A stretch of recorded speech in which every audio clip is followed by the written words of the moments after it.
Hey guys, today on the chopping block we've got a really suspect 5.3. It came out of a mid-50s Chevy pickup swap. Customer complained that the oil and coolant were mixing, and as a direct quote, he said, "I'm sorry, I tried my best," which is a little terrifying. So we're going to dive into it and see what we find.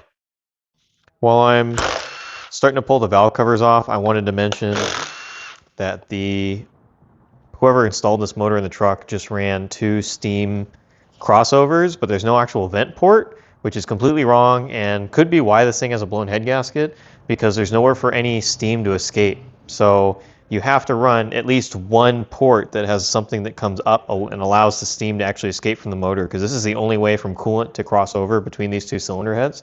So any air bubbles in here can't escape if you don't bleed these. So it's totally wrong to have 2. This is like a rear crossover that's on the front.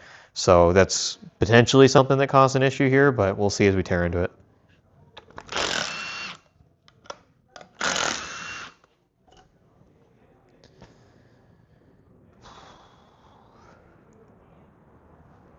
Nice.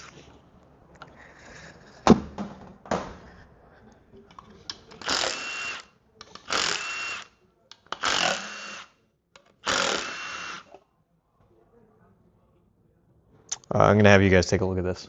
So allegedly, according to the customer, this has a cam in it that he wants to try to reuse, but it doesn't have valve springs.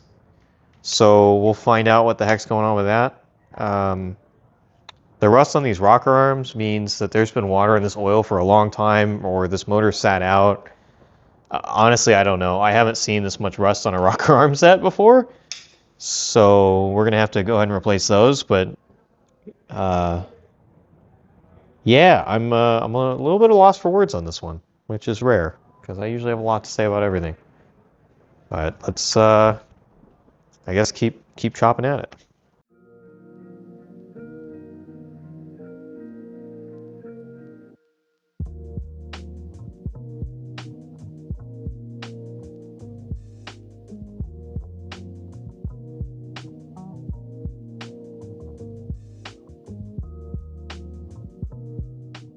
So rust on a valve spring means it is equal or automatically trash, because it now has hundreds or thousands of tiny little weak points where a crack can form or start. So if you see even one little tiny rust spot on a spring, the spring is trash. Please do not run it. Please just replace the springs.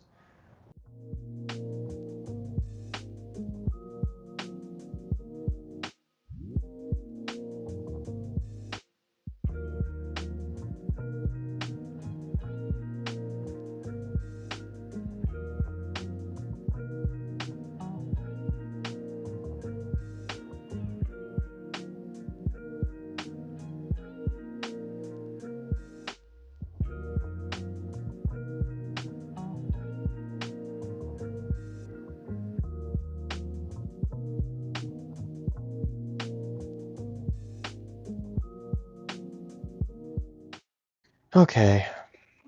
Oh, that came off easy. Wow. That's ecosystem. I'm gonna hurl. This is wow,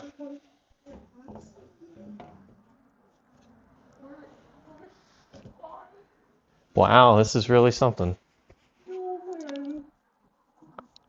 There is a biohazard in this cylinder head. Come get his engine. Wow. Well, this is definitely the cylinder that was. All right. If we can get past the primordial ooze, this cylinder is the one that had the blown head gasket. Because you can tell because of the way that it is. But also, these are all black where the motor was running freaking terrible. And this one is clean because the coolant steam cleaned it. This it's clean to stretch, but it's cleaner than those. I think the biomass had something to do with it. This is really... You know, every day I wonder why I chose this career. And this is no exception. This is really something. This is one of the engines of all time. I'll tell you what. All right, let me pull the other one. I'm sure it's going to be better. It's probably not worse. That's dramatic. This is great. This is great. I love my job. Everything's great. This engine will be good again someday. Oh, okay, throwing these away. These are not reusable. The factory head hardware is trash as soon as it is removed. Oh, it's coming with us.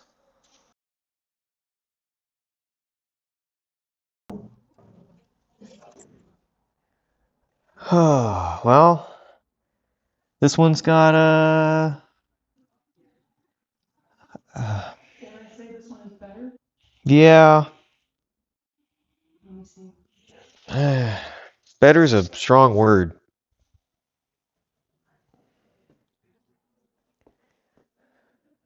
These bores are perhaps... Wow, this is... Yeah, if you guys know me, you know I'm not one to not have words. I often have much to say, and I don't have a lot to say right now. So I guess, well, let's talk about it. This is a GM head gasket. It's got a number right here, GM number. I mean, I think it's a GM one. I can't really tell anymore, but it's, this is front, a graphite style head gasket. You'll see this on earlier motors, usually like late 90s to 2001, 2002, somewhere in that range. You'll see this style head gasket. They're terrible. A, they don't seal as well as the MLS gaskets. B, they leave behind an imprint of the gasket that is very difficult to remove. We actually have to surface this block to get it back to being serviceable for an MLS gasket, let alone the obvious biohazard issues. I just mean, even if this was a brand new engine, you had torqued this once and took it off, it's going to leave half this gasket stuck to the block. Same thing with the cylinder heads. They're really a mess and kind of a pain to work with. So we never use these, but some engines require them. The earlier ones do. So if you have a motor with these on there, you have to have all these parts resurfaced to be able to use the newer style gasket.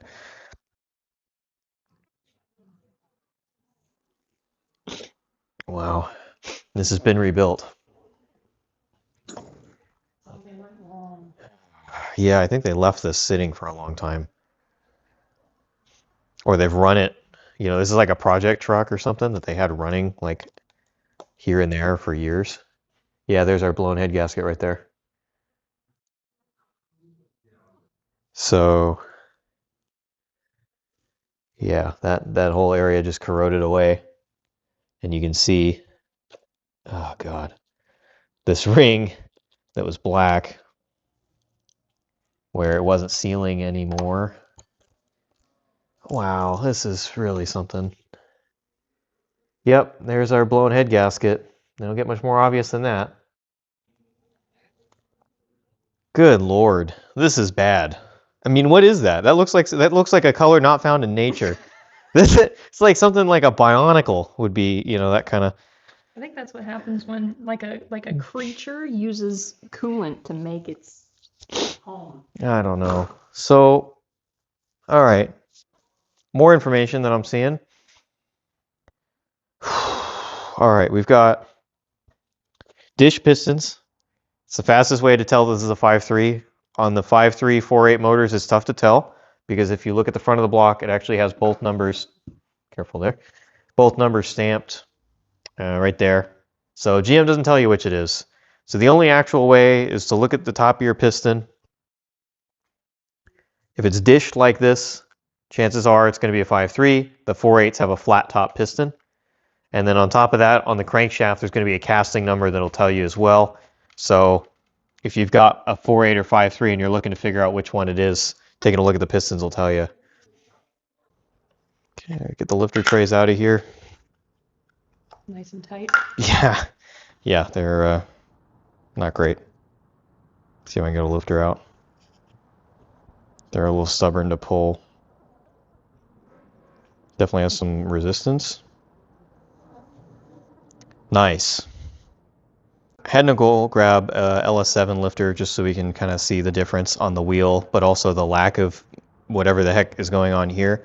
I also wanted to point out, if you look in this area of the lifter, can you tell how that plunger has receded away from the clip on this lifter versus that one?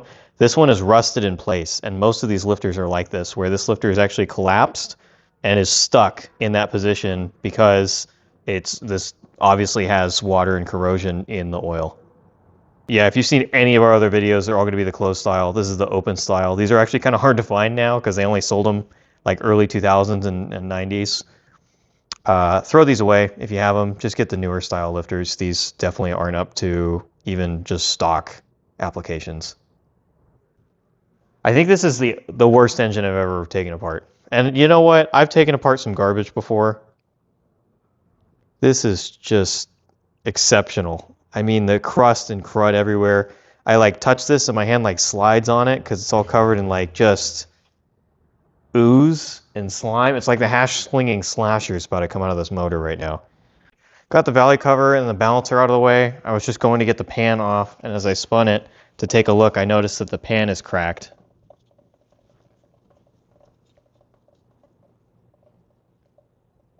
All right, let's see what comes out of this thing.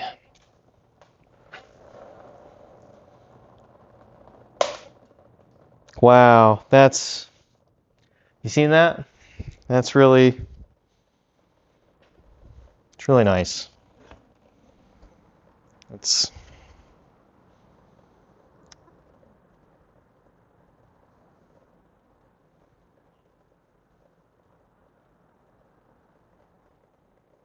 okay, continuing on.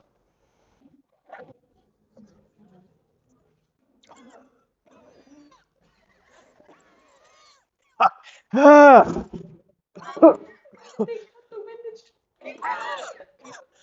Oh.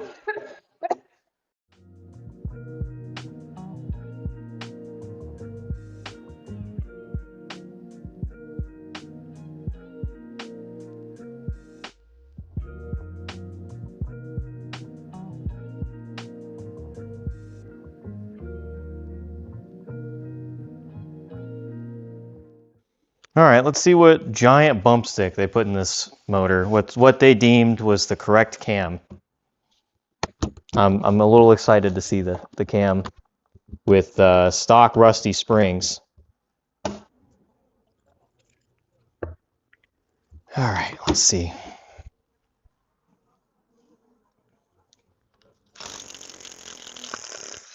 We got red Loctite, nice.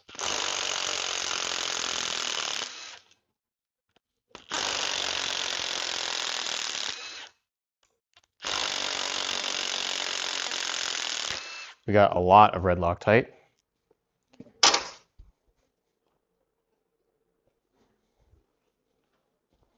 And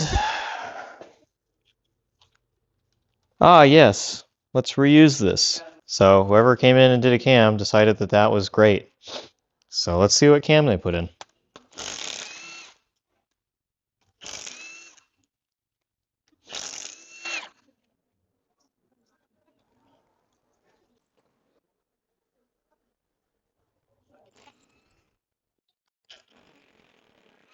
More Loctite.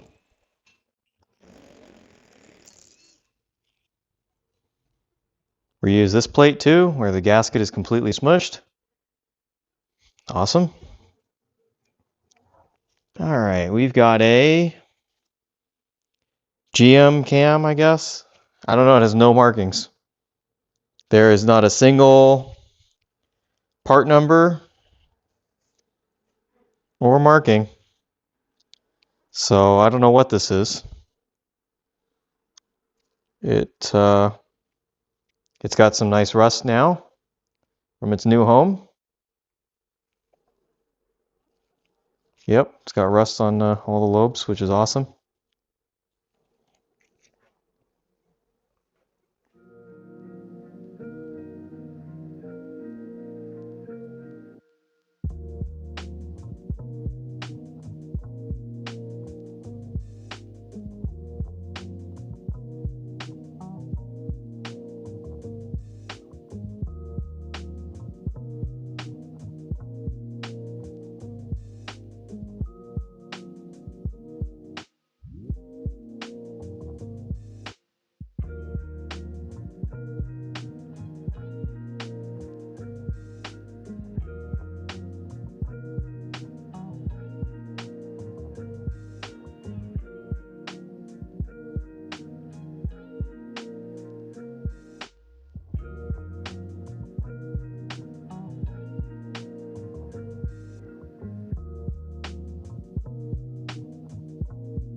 This one might have seemed a little unceremonious. That's because it was. This is arguably the most disgusting engine I've ever had here in my shop, and I'm glad I got to share that with you. I feel like I need to go take 3 showers. The smell may never leave this space. This is horrible. Please, if you're at home and you have an engine like this, take it apart yourself, hose it out, and then bring it to us. Please, please, please do not bring us something like this again. If you do, I will still help you, but I will resent it the entire time. This probably wasn't even educational, more just gross. Everything's bad. The Gen 3 rods, I didn't even show you because they're just so disgusting. I didn't want to hold them any longer than I had to. But they're a non-floating wrist pin design. It was all Gen 3s. It's all the worst of the worst. We had the worst lifters. We had an unmarked who knows what cam. We had low compression pistons that didn't even rotate on the rod. All the bearings were scuffed and looked terrible because of the water. It's all bad. Somebody saw these cam bearings that are burnt and black and have the texture of a frog or a toad. I don't know, whichever one's bumpier. Probably a toad. They have the texture of a toad. And they decided, hey, let's put a brand new cam in this and a new oil pan, and it's going to run great. That was unfortunately not the case. And now it's here. So I'm going to call the customer and try to convince him to let me just throw this whole thing away.